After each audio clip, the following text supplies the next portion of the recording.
What's up, Uplift Tribe? My name is Michelle Myers. I'm so excited to be here with you. I am Caroline Foster's mama in the business, and just to get it out there, I'm a proud mama, and so love her, love what she's doing. So proud of this team, the energy that's here, the purpose that is here, and just what you guys do. I love every bit of it, and so thank you for being here, for being a part of it. I know that you guys are sad about your retreat getting postponed, but I'm glad that we could just take a second anyway to be together, and I know that Caroline can't wait to get to have you guys together at her house soon. And two, I know that you're also grateful that as much as she loves to share everything with you, that she's not going to share the stomach bug with you. So everybody wins.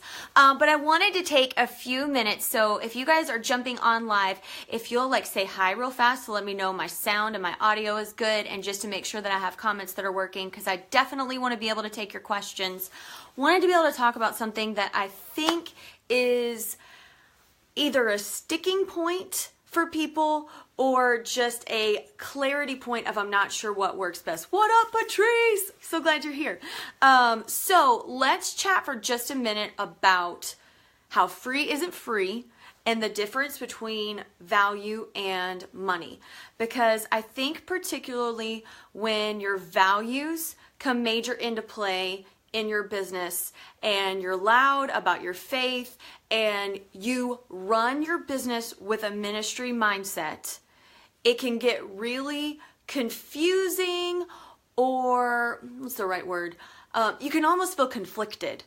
What up? You can almost feel conflicted within your heart of, am I doing this for the right reasons? How do I know when it's ministry? How do I know when it's business? When does that line cross? How am I supposed to navigate through all this? Do you guys feel that tension?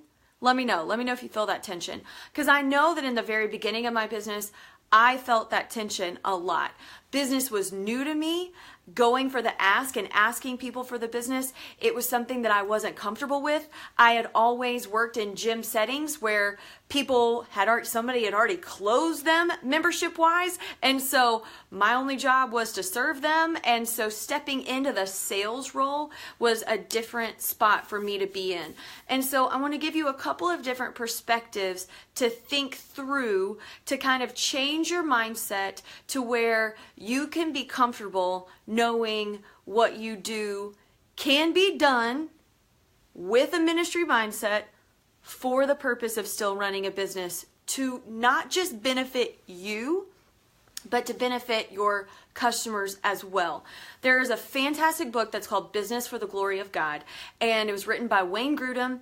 It's a quick read. It's a tiny little book. I should have probably brought it up here with me, but it is a book that if you haven't read, and this is something that you struggle with, I feel like it would be a good starting point to give you a theology of business for the glory of God. And it's very simple, to where Wayne defines a good business transaction, thinking about this as our mindset, as a transaction that is done where both parties are better off when it's over. And so the example that he gives is, you bought this book for $10. You're better off because you paid $10 and the information that was in the book was worth $10 to you. I am better off because I knew the information that was in the book and I got your $10 that he didn't have. And so think through it in that perspective of, am I doing business in a way where my customer and I are both better off after our interaction is over? Because there's a couple of things that come into play.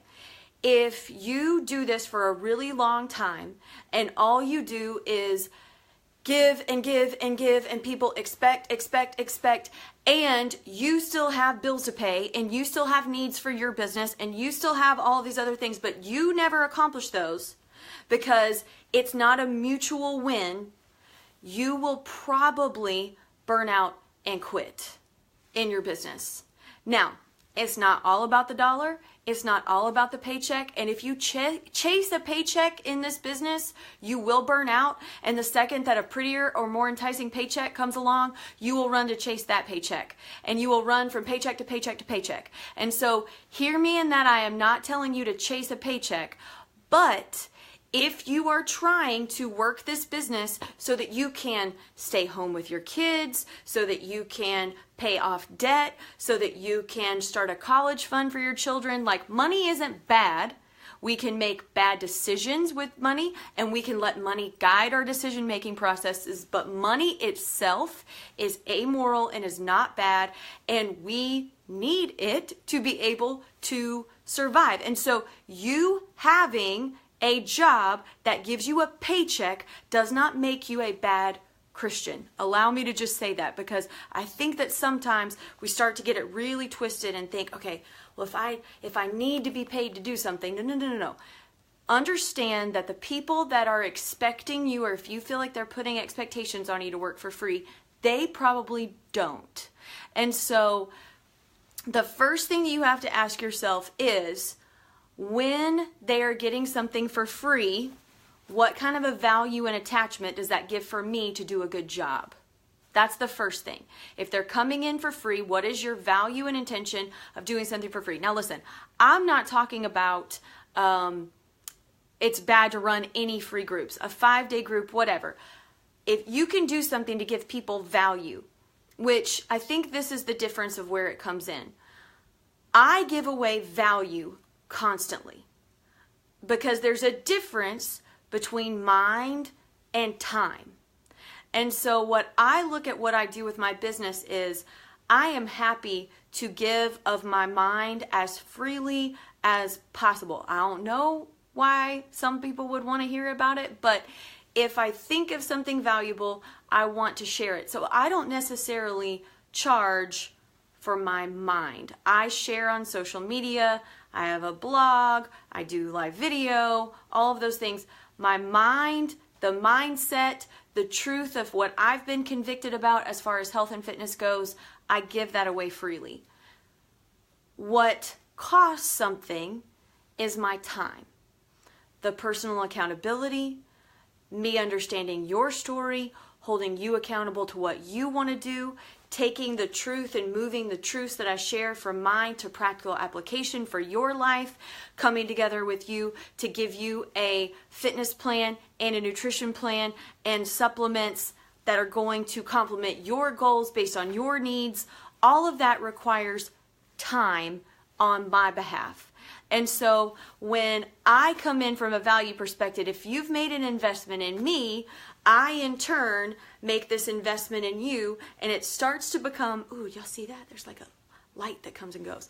But it becomes this cycle of you and I, customer and business owner, continuing to make investments in one another.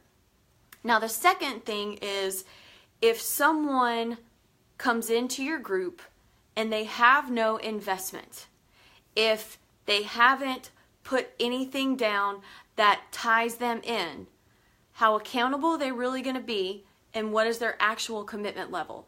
Because I think what we have to ask ourselves is, are we in this to help people start, or are we here to help people finish? Because they can say, I want to be in your free group, but being in my free group might not bring them change. If they make an investment and we start entering into daily, weekly, monthly accountability relationship, they're much more likely to actually finish their goals because they have an investment in it. And so what happens is people often quit on what they start for free because they have nothing to lose if they don't do anything with it. If they make an investment that is already another level up of their commitment, not to buy something, but to actually do it and to get the results that they have wanted for themselves. And so you have to ask yourself, what am I trying to do here? Am I trying to get people into some kind of a free group as like a popularity contest? Or am I actually trying to get into people's lives and make a difference to help them finish what they start? That is what we want to be in the business of doing, is helping people actually get results, not just sign up for something that ultimately there's no consequence for them if they do or don't do it. And so that is one thing to consider when you are constantly giving away for free. Now, when I talk about constantly giving value, here's the thing that I will also share is I think when it comes to social media, we're in such an overshare culture right now to where you have your Instagram feed, there's Instagram stories, there's Facebook Live, there's your blog, there's your platforms, there's Snapchat, there's all kinds of stuff where you could spend your entire day on social media and not do anything for your business and completely delusion yourself to believe that you spent your entire day working. And so remember that Facebook, Instagram, Snapchat, whatever your favorite platforms are, they do not write your paychecks. That is not working. That is not business time. That is marketing time. And marketing is a very important part of your business, but it is not the only thing for your business. You can come up with the most fantastic marketing idea ever, but if the business doesn't actually exist, it will not be profitable and it will not do anything. And so here's what you have to ask yourself, because your challenge groups and joining your team as a coach on your team, those are opportunities for people to be able to spend more time with you. So this is the analogy that I always give to people when it comes to this. For me, because a lot of people, there's so much social media training out there that's like, you need to post 3 to 5 times a day. You need to do this. You need to do that. I mean, literally, like, I love Instagram stories. I'll be the one to tell you. But like when I get to Instagram stories and like, it just looks like a little itty bitty dot because a person has so many things that they've shared in one day. All that tells me is that they don't have enough time in their day. And they're not actually doing the right things because all they did was play on social media all day. And so understand that if you want people to want more from you, if you want people to go deeper with you, part of your marketing has to be to create curiosity in them to where they don't already know everything about you, but they know enough about you to know that they want to trust you and they want what you have. They want to do what you do. They want to understand more of those things, and they can't find the answers in your own reality TV show that you've created on Snapchat or Instagram stories. Because if they know everything already because you share what you had for breakfast and every single one of your workout moves and then your post-workout routine and then your whatever, like, what do they gain and what do they benefit? And here's the clicker. What are you going to share with your challengers or with your team that is above and beyond what you're not telling everybody else? Because what I see some people do is they do a fantastic job of marketing. But then, because I've done this before, their social media is phenomenal. The information that they give away for free is fantastic. I'm so excited to dive in, to learn more from them. And then I buy their product and I find out that they give all of their attention to marketing. And they don't give any attention to their actual product and their actual business. And so I learn that I actually get much more valuable information from them if I just simply follow them on social media rather than actually giving them my money to dig deeper. Hello. It should be the complete opposite, to where people should have enough curiosity of the way you do your marketing that is done with excellence to where they want to dig in. But as soon as they come into business with you, they're like, I'm home. I can't believe that I waited so long. I can't believe that, this is so much better than I thought it would be. That's the reply. That's what you want people to have. You want to have that under promise, over deliver aspect when people come into business with you. But think about it this way, because I think everybody tells you like 3 to 5 times on social media a day. That is still best practices of what people share. All right. Think it in this way. In your life, who texts you or calls you 3 to 5 times a day? I hope for your sanity and your cell phone bill and just that noise of the constant notification and ding, I hope that number is relatively small. So you have to ask yourself, if somebody has just met me, if I'm just trying to create curiosity, if I want somebody to miss me, meaning they feel absence when I'm not there, I can't contact them that much or they're not going to want any more from me. Like, I don't know that there's anybody in my life that contacts me 3 to 5 times a day, every single day, that I would be like, man, I'm just waiting for the next time that they contact me because I really miss them so much.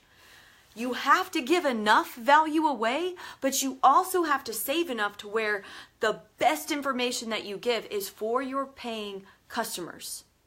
And so if you are constantly spending all of your time on what you do for free, you're probably not giving your paying customers the value that they are expecting because they have made an investment in you. And so you have to do this the right way. And you have to say, okay, I am going to spend my best time, the majority of my time, investing in and serving the people that have already said yes to me. Then I'm going to market with excellence.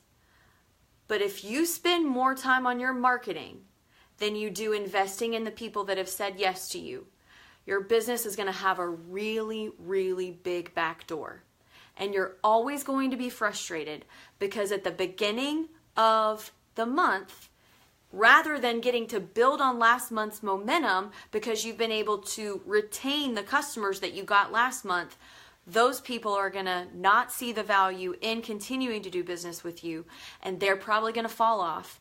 And rather than retaining those customers, you spend all of your energy month after month after month replacing those customers. And so the bottom line, it never does this. It doesn't go like this and like this, but it just becomes mile wide, inch deep of people coming in and entering because your marketing is great, but then exiting out the back door.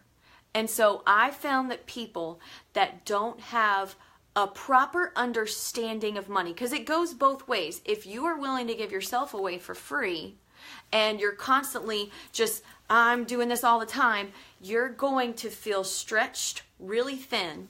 You're not going to give the value to people. You're going to have lots of that revolving door. And then what in turn does that do to your confidence and to what you believe that you're capable to do in this business? It shoots that in the foot to where you constantly are questioning whether or not you can do this. And it probably is not that you can't do it. It's just that you're giving your attention to the wrong things. And so just like you're going to respect yourself enough to give your best time to your paying customers, you respect what the people that have paid you to give them the best level of service that you possibly can. And 2 things happen when you do that. Number 1, you gain retention because they stay your customer because it's worth it. But 2, they naturally tell other people about you because it was better than what they expected. When it comes to getting customer referrals, people do not rave about mediocre service. If you walk into a store and you find the things that you needed for a reasonable price, and then, the person that's checking you out is remotely pleasant, that was what you expected when you walked in. You didn't walk into the store because you wanted somebody to treat you bad or because your thing was hard to find. That was an experience that you expected. But if you walk into a store, someone greets you with a smile, they ask you if there's anything that they can do to help you today, you tell them what you're looking for, they walk you, they guide you through your decision making, then they walk you up to the checkout counter and the cashier says, would you like a discount code? I think that there's one here in our recent catalog that'll help you get that at a better price. And she takes the initiative to help you with that coupon code, and then you walk out the door. What are you going to do? The next time you need anything that store sells, you're going to go back. And when your friends are asking you about anything that store sells, you're going to send them there. And so when you have the highest level of customer service, because understand, customer service is not on Beachbody. Customer service is on you. You are serving your customers. There might be customer fulfillment happening from Beachbody, but customer service is on us as the coaches.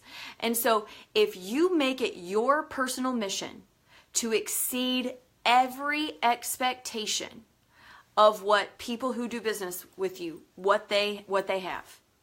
You will have great customer retention, and you will also have a fantastic library audience of people that rave about you, and when they ever hear of anybody that is looking to get healthy, they will send people your way. They will either do that or they will become a coach on your team because you were so inspiring and you changed their way of life so much that they in turn want to do that for other people. And so all of these things are intertwined. I know that I linked and I wove a lot in there in talking about money, but we have to understand that how we handle those situations affects how we spend our business time and how we actually view our paying customers versus how we view other people. And if there's never a differentiation, then all we're going to end up is probably spread way too thin and burned out, and not just miss an opportunity to make a paycheck, but an opportunity to actually really help somebody to reach their goals. And so you have to have enough respect for your paying customers to be able to tell someone no if their questions or expectations are beyond the scope of your mind and they're taking up too much of their time. Here's the example that I always give. So the first gym that I taught at, I was a personal trainer as well as a group fitness instructor. And so being the group fitness instructor, that meant that most days I was in front of 20 to 60 people. And so a lot of people that worked out at the gym, in addition to the fact that I had started at the gym at the front desk and in childcare, so there were not very many of our members that I didn't know. And so when I first started personal training and I realized that on the cardio floor and free weights and around the machines and on the track, there were more people that I knew that were upstairs right around me while I was training than I didn't know. I would have people that would either try to start a side conversation with me or ask me questions about working out while I was in the middle of a paid session with a personal training client. And for those of you that have never paid for personal training, it's not cheap. And the people that just paid for a gym membership, it's a very different level of commitment of paying for a membership versus paying for personal training sessions. And so when those moments happened, what I would have to do is I would be like, hey, listen, I want to help you, but right now I'm in the middle of her session. I finish at 4 o'clock. If you want to come over to the fitness desk, I'll be happy to help you with that. But right now I'm with her.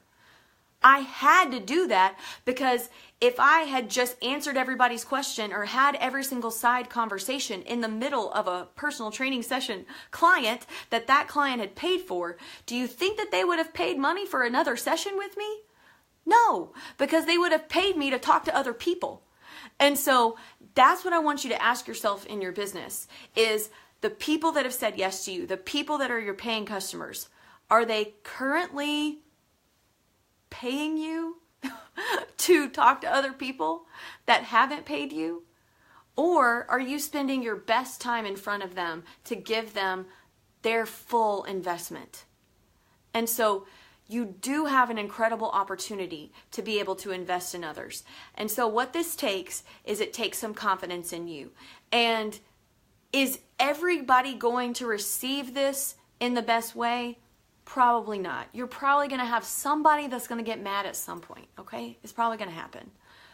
But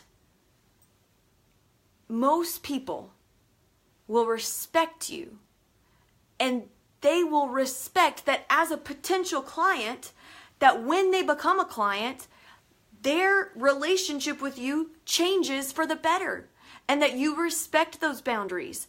And so what we get ourselves into situations way too often is we act in certain ways to please the wrong people.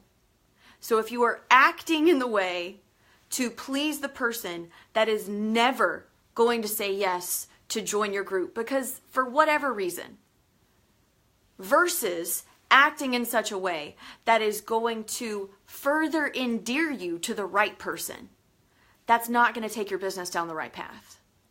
And so think through to ask yourself, based on the way that my actions are right now, am I seeking to please the right person? Because I think we would all say, when it comes to the purpose that we have in this business, we all want to say yes to the person that is ready to be served in what we have to offer, rather than worrying about what the person that is not committed to our purpose, what they're going to do, how they're going to react. That's why God tells us all the time that we're to fear Him and we're not to fear man. And so if you're going to fear something and you're going to make decisions based on fear, base your decision making based on how you fear the Lord, not how you fear how other people are going to perceive you. And so most people are going to understand, hey, listen, because I'm usually pretty kind in the way that I reply. When somebody asks a question of me or wants something of me that's something that I typically do only for my challengers or only for my coaches, I will say something on the lines of, oh my goodness, thank you so much for asking me that question. I love that so much. Here's the thing though. I have 10 women right now that I've committed to this month, and I've got to give them my best time because every single month I only say yes to 10 women. And I want to give them my full best. So I have a group next month. I'd love to get you connected to that group. Like, you have opportunities to come in there, but respecting the right people moves your business in the right direction. And so make sure that your actions ask, is this respecting the people that have said yes to me in my business? Is this respecting the people that are counting on me? Because ultimately, that is who we want to be responsible for, is the people that we've made a mutual commitment to. Because those people that have said yes to us, that's our immediate yes back to them. We talk about this all the time, to where our work doesn't start in this business when we make the sale. The work doesn't end. That's when the work begins. The work begins after we make the sale. Making the sale in this business is the easiest part. Serving people, staying on them, holding them accountable, working with them through their struggles, helping them celebrate their successes, helping them stay on track. That's the hard part. And so when they say yes, we say a yes back. And so every single day, our yeses first have to go to those who have already said yes to us. And that's got to guide our business decision making. All right, Caroline, are there any questions, anything specifically that you'd like for me to address? But I hope that was helpful for you guys. I just love this team so much. So thank you guys for allowing me to hop on today. I love getting to be with you for a few minutes. I love seeing everything that you're doing. And so please know that even though I might not get to comment on every single thing that I see you guys do on social media, I love every bit of it. And it is fantastic. Okay. All right. Mwah. I'm so glad. Caroline, since this is in your team page, do you turn these into YouTube videos? Because I'm wondering if this might be something valuable to share with Team Iron at some point. But anyway, if you know how to do that, go for it and let me know. But anyway, I love you guys. Hi, Josie. I'm so glad. All right. If you have any questions, if you guys are catching the recording later, I know you couldn't all be on, feel free to tag me. Then I am super happy to answer any of those questions. So, all right. I love you guys, and I'll talk to you soon. Bye.